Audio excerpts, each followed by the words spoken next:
Well, hello everyone. Welcome back to Primal Prepper. Today is I don't know what today is. I do know what today is. It's Thursday. It's Thursday. I think it's the 5th of March. I don't know. I'm not clued up on the dates. But anyway, I'm not here to talk about how bad I am with keeping track of time. I'm here to talk about the conflicts which have ignited throughout the world over the last week or so, and how they might affect you. Now, yes, we might be thousands of miles away from these places. We might not have that much of a big deal with these places, but there is a knock-on effect.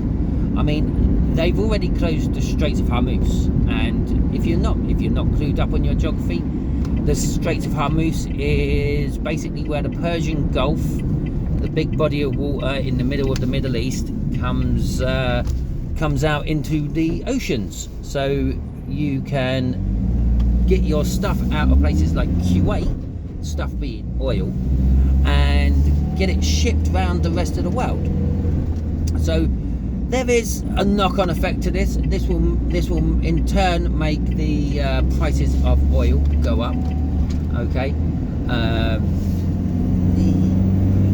Which some of you may have already seen at the petrol pumps. Some of you may have already seen that some petrol stations are out of certain things like diesel.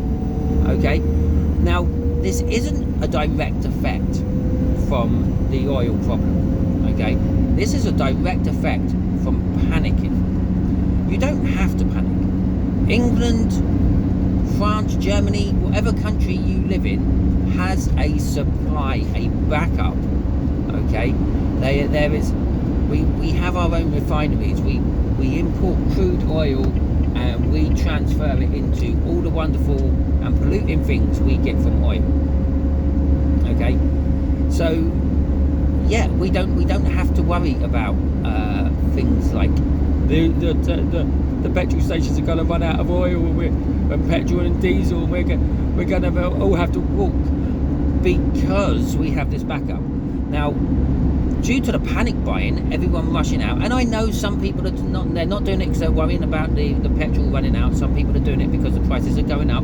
Yes, that makes sense, but you don't have to. Okay, if you don't let your tank get down to empty, and I know again, this isn't easy for some people. Some people are strapped for cash. I know someone who literally puts 10, 20 pound in at a time. Okay, because that's all they can afford, and then they have to nurse that and look after that and make sure it's safe, and they have enough for the next time they can afford to put 10 or 20 pound in. Now, if you I don't know, if you know that 20 pound is going to last you a week and you have to top up again with another 20 pound the next time, like the next Saturday you go shopping or whatever, however you do your petrol, put 25 in. Okay, it's only an extra £5, and that way you will gradually build up your tank so you have a full tank. Okay, and then just fill up when you have a half tank. When you get down to half a tank, you think, okay, it's time for me to go and fill up. This will only be about the 20 or 25 pounds that you would normally put in a week to fill up your car or your van or your bus or whatever you happen to drive, tractor. But the other advantage of this is you're not being forced to fill up at the most convenient petrol station because you're nearly empty. Your little petrol light is flashing at you saying, I'm literally running on fumes here. You've got time. You can go past the petrol station and say, oh well, the prices are a bit high, I'll wait and see if it comes down in the next couple of days. Obviously, this will be dependent on news. For instance, if the Straits of Hormuz are open and the oil starts flowing out again, the prices are probably going to come down. It's probably going to be a short run thing.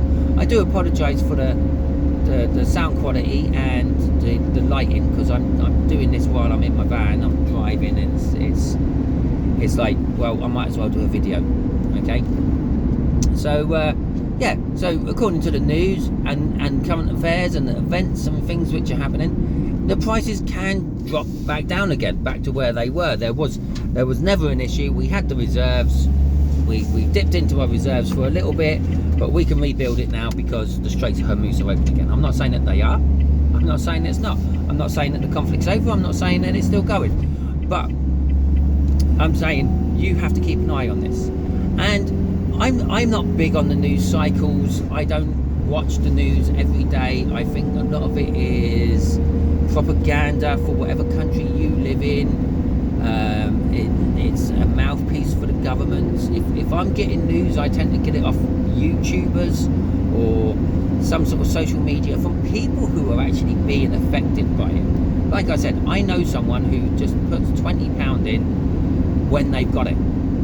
Okay, now I know that's not news. That's not someone. You're not going to see that on your local news or your national news, but it's still actual real things which are happening. Okay, I don't believe anything I can't or haven't seen with my own eyes. Okay, I don't dismiss it either. It's not like I'm saying, oh well, there isn't a war going on in the Middle East at the moment because I can't see it. Yeah, I accept the fact that there may be. Okay, it might all just be propaganda. Okay, now you can go on places like TikTok and I've seen videos of someone walking around Bahrain videoing saying there's no missiles coming here, it's all propaganda. They're trying to paint the Iranians as bad people. Okay, to be fair, she did openly admit she was an Iranian person who'd been living there for X amount of years. Now of course she's going to say that. Okay, she's probably living there because she was planted there to do exactly this when it happens. Okay, but I also have another friend who is chatting to a woman who lives in Bahrain or somewhere like that, Saudi Arabia, and this woman is saying, I'm watching missiles get blown out of the sky. This is so surreal. I'm so scared. I don't want to be here anymore. And there's genuine fear and panic in her voice when I'm not listening. He's not sharing the messages with me, but I overhear him from time to time. Yeah, so I got two conflicting bits of news there. Well, I'm hearing one, which is not a social media video or anything like that. It's someone's personal conversation with someone else, and I'm overhearing it. I'm more likely to believe that than I am someone who's trying to get views on YouTube or TikTok or X or whatever other platform they're posting their videos on. So you got to take things like that into account as well. And I know at the end of the day, if you're doing a social media, it is all about the views, it's all about getting the subscribers up, unless you're some sort of weird nutcase like me who just don't really care. And to be fair, I care about you, the viewer. That's why I'm doing this video. But I don't really care if you subscribe. I don't really care if you like my video. I don't really care if I haven't got thousands of followers. Yeah, I'm not doing it to make money.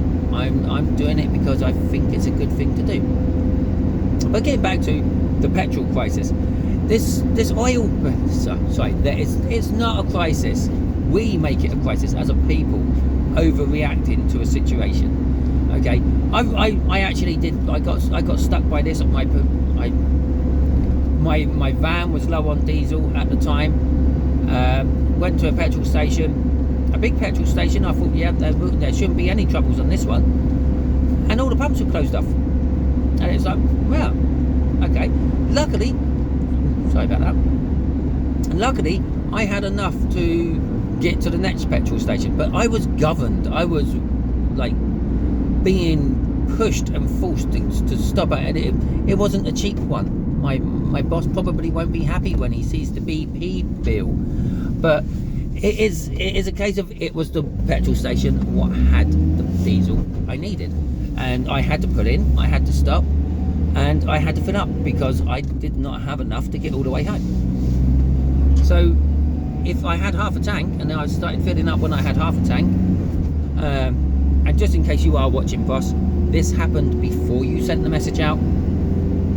So if I did have half a tank, I could have gone, oh well, that's okay, that one's got no diesel, I don't have to stop at the next one down the road, which is an expensive one. I can go a bit further until I find a cheap one and not pay so much.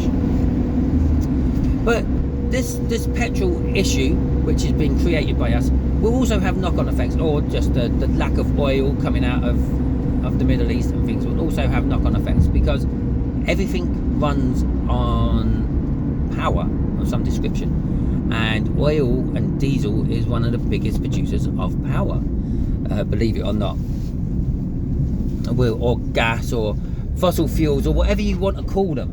Yeah, it's the lorries what drive your food from the distribution centres to the supermarkets. Well, their tanks have now just gone from, I don't know, let's say £100 to £120. Okay, and they might have to fill them up like twice a week. So all the stuff they're carrying has this little bit of money added to it. Yeah, the cost goes up on the deliveries, things like that. Now, in the short term, not a problem. Most supermarkets, they will take that loss. Okay, but if it keeps going, if it goes on for a month or 2 months, or heaven forbid a year or more, yeah, sooner or later the supermarkets are going to say, look, because the prices will keep going up, the supermarkets will say, well, we can't keep fronting this loss. Okay, we're here to make money just like everyone else, and they will start putting these costs, and it won't just be the cost of the current petrol, they will start putting the costs of all the petrol price increase from when it all first started happening, yeah, to try to recoup their losses as well as stemming them. So things will go up, and they will go up unproportionately to the petrol, and that's how this wonderful, wacky financial world we live in works. Okay, and then of course, once all that starts going up, there becomes a crisis on the minimum wage, the minimum wage. So the government's forced the companies to put the minimum wage up. So people who are doing these, what should I call them, menial jobs, yeah, packing boxes and in a factory canning beans and things like that. They're important jobs, don't get me wrong. If these people didn't do these jobs, yeah, we wouldn't have our food. But they're deemed as low wage jobs, minimum wage jobs. Now, because everything else is going up, the price of petrol's gone up, the price of food starts creeping up, yeah, everyone starts to put their own rates up. Your mortgage, or not your mortgage so much, but your rent might go up, because the person who is making their money off of you renting their house, well, needs more money, because they need to buy the extra food, which costs more. They need to fill their car up or their van up, which costs more. So they go, well, you're the person who pays me, I'm going to have to put my rates up, which then has another knock-on effect. Everything else starts to increase up again. So from this one small minor thing, I can't believe I just called it a small minor thing. There's people dying. So from this act of conflict, because I'm not going to try to pin blame here. I'm not going to say this act of violence from the Americans and the Israelis, or I'm not going to say this act of terrorism from the Iranians, because let's face it all depends on what side of the coin you happen to be on. If you're an Iranian or whatever they're called when they come from that country, well, it's an act of terror from the other side. Okay, the Americans and the Israelis are committing terrible acts on their people. No, not their people, the Iranian people. And the Iranians are the good ones who are just trying to defend themselves. Okay, so it does depend on what side of the coin you're on. So let me know how this has affected you in the comments. Let me know if you rushed out and filled up your car, filled up some jerry cans with diesel, petrol, whatever you use. Let me know if you use diesel or petrol, okay? Because these things actually all matter. Now, the other thing is, this could spill out. Okay, yeah, at the moment it's contained in the Middle East, But one side is like friends with Russia, friends with China. Now, when it starts to affect these bigger countries in a more specific way, then these countries might start stepping in, okay, and helping out. And once they start doing that, then the violence and the war starts spilling out, because all of a sudden the people who initiated all this might suddenly turn and start attacking other borders. Yeah, if a couple of Russian fighter jets come in and take out an American fighter jet because the Iranians have asked, "Oh, can you help us?" and they say, "Oh yeah, we're in the area, we'll do that." Yeah, then the Americans might turn around and start attacking Russia, bombing their airfields and things, and all of a sudden it might get a lot closer to you than you think, and you might again think you are miles away from the situation. It is going to affect you indirectly, okay, but most big countries in the world have weaponry which can get to the other side of the world, okay. Russia can drop explosives on America. America can drop explosives on Russia. And obviously, if you're in the middle of all that, well, what if one goes astray? What if one malfunctions and just drops halfway across its route? Well, yeah, that could be you. Okay, so let me hear about your thoughts. Let me hear what you think about all this. Let me hear if you rushed out, filled up with diesel or petrol, or are you sort of more of the mindset of, well, I've still got half a tank. I will fill it up next time I go past the petrol station. Yeah, or a fuel station, or whatever you call them in your country, or place you live. So you can, if you want, let me know where you come from. Let me know your views. Okay. I don't want to get into political debates about if it's right or wrong. It doesn't matter. It's happening. Okay. I don't want to get into conspiracy theories about why it's happening, because again, it's not going to help anyone. It is just happening. We have to deal with the aftermath and the events as they happen. We can debate about it much later. Okay. We can decide who was right and who was wrong, if it's a conspiracy or isn't it, after the events have happened, when we're not dealing with what's actually going on. And I know in this day and age there's always something going on. There's a clown world shit going on. You've got, I mean, it's like our Prime Minister. What the hell? We're again, don't take me the wrong way. We're relying on the French to protect our overseas bases. Now, I can understand that a little bit if our Prime Minister turned around and said, okay, we're sending a fleet over, but it's going to take a week and a half to get from Portsmouth to wherever it was, Crete, yeah? But the French, they obviously have a coast in the Mediterranean. So I could understand it if we sort of say, oh, can you just send a ship over? It only take you 2 days. You can just sit there for a couple of days until we get our ships there. But no, we've just gone like, oh, well, it's a very naughty thing what's happened, and we don't want to get involved.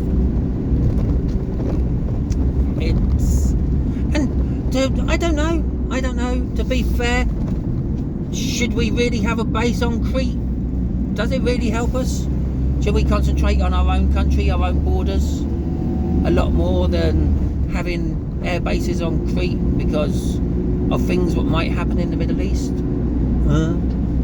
I don't know. I don't even know if we have an air base on Crete. I think it might be Cyprus. I don't know. But anyway, so let me know what you, in general terms, what you think and how you think about what's happening from your country's point of view, because it's interesting, if nothing else, to hear what other people's points of views are. Okay. So I think I'm going to wrap it up there. I think I've said enough. Just remember to hold in the light, hold on the light, yeah, give out the light, be positive, not negative, Yeah, try to help out people where you can, when you can. Yeah, and it might be financially. Maybe you want to give me a donation. That's absolutely fine. Maybe you want to give another person a donation. That's absolutely fine. Maybe it's not financial. Maybe you're growing fruit and vegetables in your garden, and come harvest time, you supply all your neighbours with fresh carrots. I don't know, but just try to help out. Maybe it's just simply checking on your neighbour when the weather's bad to make sure they're okay, or just talking to your neighbour. Maybe your neighbour doesn't have any friends. They've moved to your area recently. All their friends are miles away and they're lonely. Just be nice, be social. Just it's not a bad thing, okay? It's like people walk around with their heads in the phones, and I know you're probably watching this on a phone at the moment. I'm now recording it on a phone at the moment, but I'm by myself. I'm in my van. I ain't got anyone to talk to, so I'm not at the cost of being social with someone else. I'm just using my time. Now, these people, they walk around with their heads in their phone. The whole idea of mobile phones and social media and all that was to make socializing better, okay? To add another element, another dimension to it. Like, you can talk to your best friend anytime.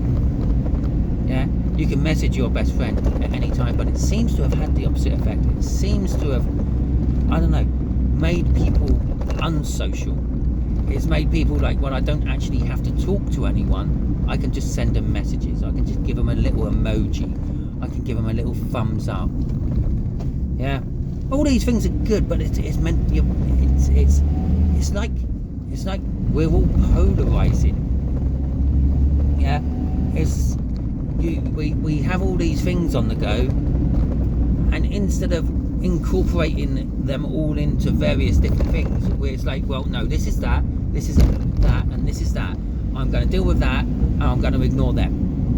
Okay, so get out there, talk to people, interact with people, socialize with people, be nice to people, be friendly to people. Yeah, remember, everyone has their own views and opinions. We all think differently, so if someone doesn't agree with you, it's not an issue. It's just that they think differently to you. Okay, so it's the way the world works. If we all thought the same, we would still be running around in animal skins, eating raw meat because no one's invented fire. It's these differences between us which makes invention happen. Okay, because like you have this one idea and you're stuck to that idea, and then someone else says, well, why don't you do it like this? Because they look at it from a different aspect, and that's what makes the idea work. That's what gives it life. That was the missing component you needed, because you couldn't think of it, because you were inside your little box. It was your little brainchild, yeah, but it was missing things. It's like, I suppose it's like creating children. You can't do it by yourself, okay? You have to have someone else to help you create that child. It takes two, and if you're going down medical routes, it takes a lot more than two, but still, you need someone else. You always need someone else to help things come into being, okay? And the best way you can do these things is to get out there, socialize, communicate, talk to people. You need a social network around you. Yeah, if just for argument's sake, yeah, the shit did hit the fan where you live, one way or another. The war came to your doorstep. Yeah, an asteroid dropped and created a cosmic winter. A volcano goes off, creates a volcanic winter. Other things explode, putting lots of particulates into the atmosphere, creating another type of winter, which I won't talk about because that'll probably flag up. I'm probably flagged up enough as it is talking about what I have been. But yeah, how's your friend on the other side of the world gonna help you? Okay, you need to get a core community around you in your area, like-minded people. I know, but they will have their differences, but like-minded in the sense that they see the same issues you see. They might go around doing things differently about how to tackle those issues, but when it comes to it, you can rely on them. You know they will be there. Okay, it might be that your neighbour 2 doors down has a huge veggie patch. Now, you've got a garden which you don't use. Well, you can talk to your neighbour and say, well, why don't you use my garden? You can grow extra veg there as well, and then we can share. Yeah, I'm supplying the land, you supply the knowledge, we make lots of money. Okay, that's not quite the lyrics to the song, but you get the point. You start building a community. It's like, do you know how to do a field dressing? Do you know how to stitch a wound? Unless you're a nurse or a doctor, probably not. Now, chances are there is someone with that knowledge living in your area somewhere. Yeah, maybe a 2-minute walk away from where you are right now. Get them on board. They don't even have to have the same mindset. Just be friendly with them. Get them on board. So when it does come to crunch time, you can start putting all these resources in, all these people in, who have all these different skills, because we can't all have the same skills. Again, if we all had the same skills, nothing would ever get done, because that's the way life works. Okay? I mean, you've all heard the saying, a jack of all trades and a master of none. Well, you can be that. Yeah? And to a certain extent, yeah, you can have your basic first aid knowledge. But what if you have to amputate someone's arm? Do you even have the knowledge of what you've got to do for that, let alone the skill to do that? So anyway, as I said probably about 10 minutes ago, I'm going to wrap this up now.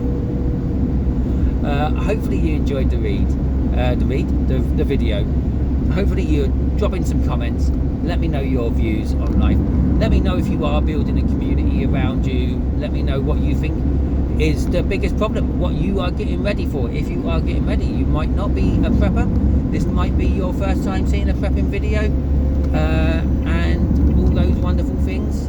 If you want more information, drop it in the comments. If you want me to do videos on specific things, drop it in the comments. I'm here for you. Okay, I'm here to be a guide, if you will, into these things. Obviously, if you are a prepper, if you're a seasoned prepper, if you have lots of knowledge, experience, share it with us. Because although I've been prepping for the better part of, I don't know, 10, 15 years, I've got nowhere with it. Okay, I've got, I don't know, maybe my 3 days of food and my 3 days of water. I haven't got the financial stability, I haven't got the network around me yet, which I'm having to work on, and I know it's my failing and my fault, and I procrastinate too much. But yeah, share your views, share your knowledge, help grow this community. Until the next time I pop up a video, you will be safe out there. Remember a few things. If you can think it could actually happen. Okay, and don't be scared, be prepared.